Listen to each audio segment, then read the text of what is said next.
السلام علیکم ورحمۃ اللہ وبرکاتہ۔ اعوذ باللہ من الشیطان الرجیم، بسم اللہ الرحمن الرحیم۔ جنگ احد کے واقعات بیان کرتے ہوئے یہاں اب انہیں یعنی مسلمانوں کو معرکہ بدر کی کچھ جھلکیاں یاد کرائی جا رہی ہیں۔ قرآن پاک میں یہ واقعات کیوں بیان کیے جا رہے ہیں، مسلمانوں کو یہ کیوں یاد کرائے جا رہے ہیں، اور ان واقعات کو بیان کرنے کا مقصد کیا ہے؟ قرآن پاک میں یہ واقعات بیان کرنے کا مقصد یہ ہے کہ ان سے عبرت حاصل کی جائے اور مسلمانوں کی تربیت ہو اور وہ اس سے سبق سیکھیں اور ہدایت حاصل کریں۔ بدر میں مسلمانوں کو جو فتح نصیب ہوئی تھی وہ معجزانہ تھی۔ یہاں اس کی ایک جھلک دکھائی جاتی ہے جس میں انہیں یاد دلایا جاتا ہے کہ بدر میں انہیں کس طرح فتح نصیب ہوئی۔ اس جنگ میں مشرک 1000 کی تعداد میں تھے اور وہ باقاعدہ جنگ کے لیے ساز و سامان سے لیس ہو کر نکلے تھے، کیونکہ ان سے ابو سفیان نے مدد مانگی تھی اور یہ ابو سفیان کے قافلے کو بچانے کے لیے آئے تھے، اور ان مشرکین کے مقابلے میں مسلمان صرف 300 تھے۔ یہ تھوڑے سے مسلمان قافلے کو پکڑنے کے لیے نکلے تھے جن کے پاس تجارت کا سامان تھا۔ ان کے تو وہم و گمان میں بھی یہ بات نہیں تھی کہ ان کا سامنا ایسی فوج سے ہو جائے گا جو ساز و سامان سے لیس ہوگی۔ ان سب حالات کا ذکر کر کے اللہ تعالیٰ بتاتے ہیں کہ ایسے حالات میں یہ فتح و نصرت صرف اللہ ہی نے انہیں بخشی۔ اس وقت سچویشن ایسی تھی کہ نہ تو وہ خود اپنی مدد کر سکتے تھے اور نہ ہی کوئی اور تھا جو ان کی مدد کرتا۔ اس لیے اگر انہوں نے کسی سے ڈرنا ہے تو وہ صرف اور صرف اللہ سے ڈریں اور صرف اللہ کا ہی خوف اپنے اندر پیدا کریں، اس لیے کہ فتح و شکست صرف اللہ کے ہاتھ میں ہے، اور یہ خدا خوفی ہی ان کے اندر شکر کا جذبہ پیدا کر سکتی ہے۔ ان پر جو یہ انعام و اکرام اور اللہ کی رحمت ہو رہی ہے، اس پر ان کا فرض ہے کہ وہ اللہ کا شکر ادا کریں۔ اب یہاں وہ مناظر پیش کیے جا رہے ہیں جو میدان بدر میں پیش آئے تھے، اور انہیں یاد کرایا جا رہا ہے کہ جب تم مومنین سے کہہ رہے تھے کیا تمہارے لیے بات کافی نہیں ہے کہ اللہ 3000 فرشتے اتار کر تمہاری مدد کرے؟ بے شک اگر تم صبر کرو اور خدا سے ڈرتے ہوئے کام کرو تو جس آن دشمن تمہارے اوپر چڑھ آئیں گے اسی آن تمہارا رب 5000 صاحب نشان فرشتوں سے تمہاری مدد کرے گا۔ اس منظر میں آپ صلی اللہ علیہ وآلہ وسلم اہل ایمان سے یہ وعدہ فرماتے ہیں۔ یہ الفاظ، یہ جملے بدر کے دن آپ صلی اللہ علیہ وآلہ وسلم نے ان تھوڑے سے اہل ایمان سے کہے تھے جو آپ کے ساتھ نکلے تھے، اور انہوں نے مشرکین کی فوج کو دیکھ لیا تھا، بلکہ اس فوج سے ان کا آمنا سامنا بھی ہو گیا تھا۔ اس وقت حضور اکرم صلی اللہ علیہ وآلہ وسلم نے انہیں یہ کہا تھا، یہ الفاظ ادا کیے تھے تاکہ وہ مشرکین کی ساز و سامان سے لیس اتنی بڑی فوج کو دیکھ کر گھبرا نہ جائیں، بلکہ ان کے دل مضبوط ہوں اور ان کا حوصلہ بلند ہو اور وہ ثابت قدم رہیں۔ بہرحال تھی تو وہ انسان ہی، اور انہیں ایسی مدد کی ضرورت بھی تھی، تو یہاں انہیں یہ بتایا گیا کہ اللہ کی طرف سے یہ خصوصی مدد تمہیں اس صورت میں ملے گی جب تم یہ شرائط پوری کرو گے۔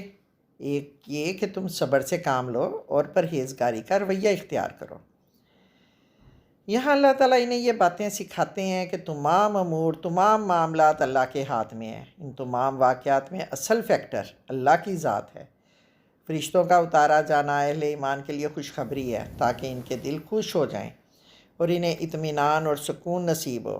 رہی فتح و نصرت تو وہ اللہ تعالیٰ کی قدرت اور اس کے ارادے سے ہے، بغیر کسی واسطے، بغیر کسی وسیلے اور بغیر کسی سبب کے۔ قرآن پاک کی یہ کوشش ہے کہ وہ تمام امور کو اللہ کی طرف پلٹاتا ہے تاکہ ایک مسلمان کے دل میں یا تصور میں کوئی ایسی بات نہ آ جائے۔ اس لیے اسے ہر شک و شبہ سے پاک کرنے کی کوشش کی جاتی ہے، اور اس بات کا بار بار ذکر کیا جاتا ہے کہ تمام دنیاوی اسباب کسی صورت بھی میسر نہیں ہو سکتے، کوئی فائدہ نہیں دے سکتے اگر ان کے ساتھ اللہ کی مشیت، اللہ کی مرضی شامل نہ ہو۔ اس کے بعد یہاں اس فتح اور نصرت کی حکمت بھی بیان کر دی جاتی ہے۔ یہ حقیقت ہے کہ فتح اللہ کی جانب سے آتی ہے اور اللہ کی تقدیر کو ظاہر کرتی ہے۔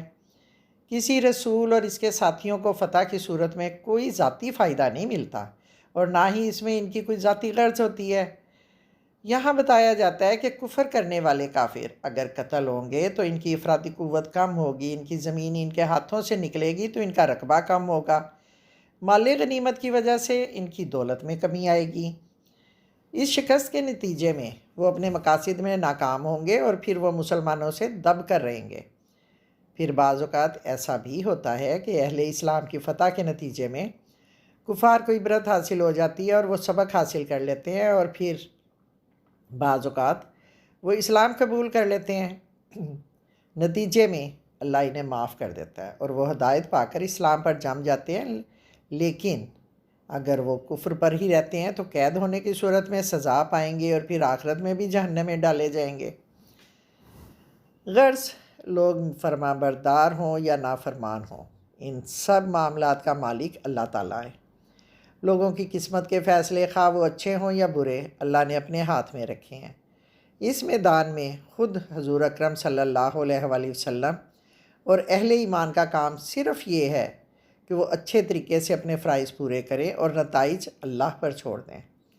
وہ اپنے ان اعمال پر صرف اللہ سے اجر کے طلبگار ہوں، وہ انہیں پورا پورا اجر دے گا اور ان کا والی اور مددگار ہوگا۔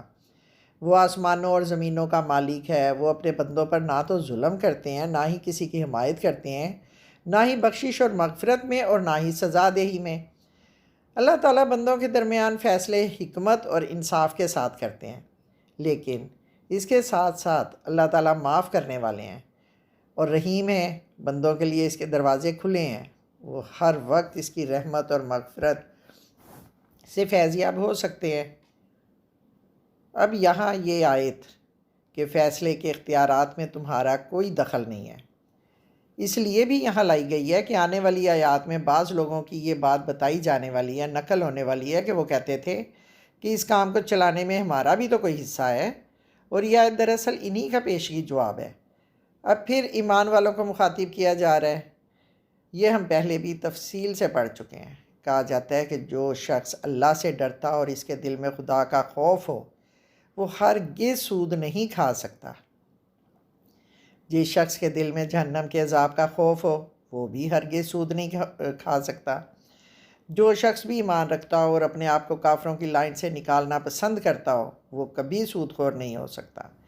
اس آیت سے پہلے سودی کاروبار کی ممانعت کی گئی ہے، اس کے بعد اہل ایمان کو یہ دعوت دی گئی ہے کہ وہ خدا کا خوف کریں اور اس حکم پر عمل کریں اور اس آگ سے بچیں جو کافروں کے لیے تیار کی گئی ہے۔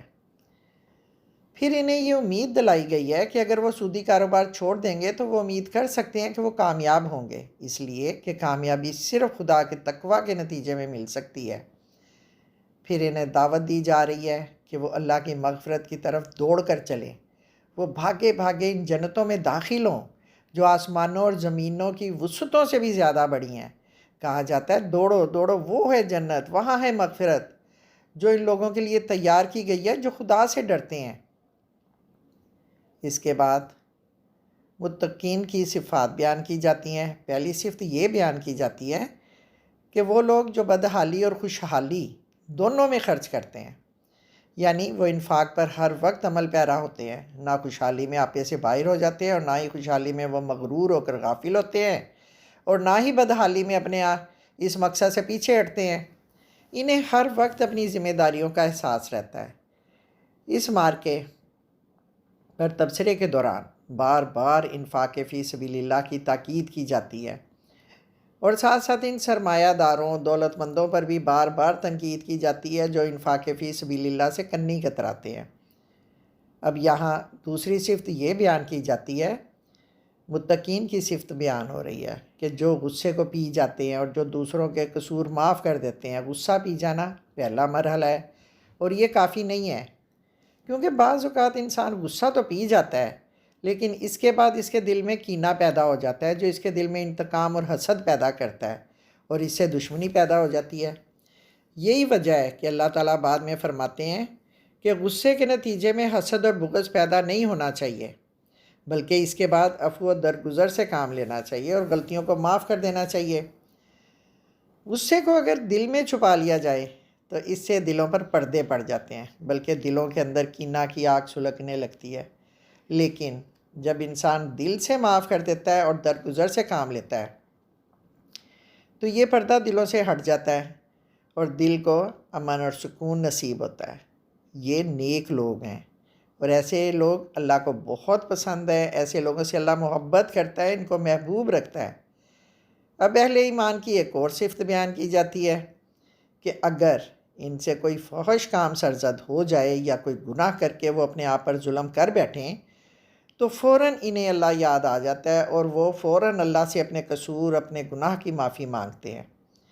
اور گناہوں میں سے فحش کام اسلامی نقطہ نظر سے بدترین گناہ اور بڑے گناہوں میں سے ہے، لیکن یہ اس دین کی کشادہ دلی اور فیاضی ہے کہ وہ فحاشی جیسا گناہ کرنے والے کو بھی اپنے دین سے نکال نہیں دیتا، اس پر اپنی رحمت کے دروازے بند نہیں کرتا، اور نہ ہی یہ دین ایسے لوگوں کو دوسرے درجے کا مسلمان قرار دیتا ہے، بلکہ اس کو بھی متقین کے اعلیٰ مرتبے پر فائز کرتا ہے۔ ہاں، اس مرتبے پر فائز کرنے کے لیے صرف ایک شرط ان پر عائد کی جاتی ہے، اور وہ شرط یہ ہے کہ اگر گناہ کرنے کے بعد فوراً وہ اللہ کو یاد کر لیں اور اپنے گناہوں کی معافی مانگ لیں اور پھر دوبارہ وہ گناہ نہ کریں، تو اس طرح وہ اللہ کی پناہ میں اور اس کے عفو و درگزر اور فضل و کرم کے دائرے کے اندر ہی رہیں گے۔ اللہ تعالیٰ انسان کے لیے توبہ کا دروازہ بند نہیں کرتا۔ اس کی مثال آپ یوں لے سکتے ہیں کہ اگر ہمارا بچہ کوئی غلطی کرتا ہے، غلطی کرنے کے بعد اگر اسے یقین ہو کہ اب گھر جا کر ڈنڈے کے سوا اور کچھ نہیں ہے، تو وہ مزید غلطیاں کرتا رہے گا اور کبھی سیدھے راستے پہ واپس نہیں آئے گا۔ لیکن اگر ڈنڈے کے ساتھ ساتھ گھر میں اس سے شفقت اور محبت کرنے والا بھی کوئی موجود ہو اور اسے امید ہو کہ میں اپنی غلطی پر معذرت کروں گا، اپنی غلطی کی معافی مانگوں گا، تو اس کی معذرت، اس کی معافی قبول ہوگی، تو پھر ممکن ہے کہ وہ سیدھے راستے پر واپس آ جائے اور اپنی غلطی کو سدھار لے۔ رسول اکرم صلی اللہ علیہ وآلہ وسلم فرماتے ہیں، جو شخص استغفار کرے تو یہ سمجھا جائے گا کہ وہ غلطی پر مصر نہیں ہے، اگرچہ وہ دن میں 70 مرتبہ ایسا کرے۔ ہاں، توبہ کا دروازہ کھلا رکھ کر اسلام بے راہ روی میں لوگوں کو آزاد نہیں چھوڑتا، اور نہ ہی انہیں تعریف کے قابل سمجھتا ہے، اور نہ ہی اسلام گناہ کی حوصلہ افزائی کرتا ہے۔ البتہ اگر کوئی شرمندہ ہوتا ہے تو اس کی حوصلہ افزائی کرتا ہے تاکہ اس کے اندر مایوسی پیدا نہ ہو اور وہ سدھر سکے۔ اب یہاں ایسے نیک لوگوں کو خوشخبری دی جاتی ہے کہ ان کے لیے ایسے باغات ہیں جن کے نیچے نہریں بہتی ہوں گی، وہ اس میں ہمیشہ رہیں گے۔ ان کے نیک اعمال کا اللہ تعالیٰ کی جانب سے یہ انعام اور کتنا اچھا بدلہ ہے کہ انہیں جنت عطا کی جا رہی ہے۔ یا اللہ، ہماری خطاؤں کو، ہمارے گناہوں کو معاف کرنا، ہمیں نیک اعمال کرنے کی توفیق عطا فرمانا۔ یا اللہ، ہم سب کو جنت الفردوس کے بلند درجے عطا فرمانا۔ آمین یا رب العالمین۔ فی امان اللہ۔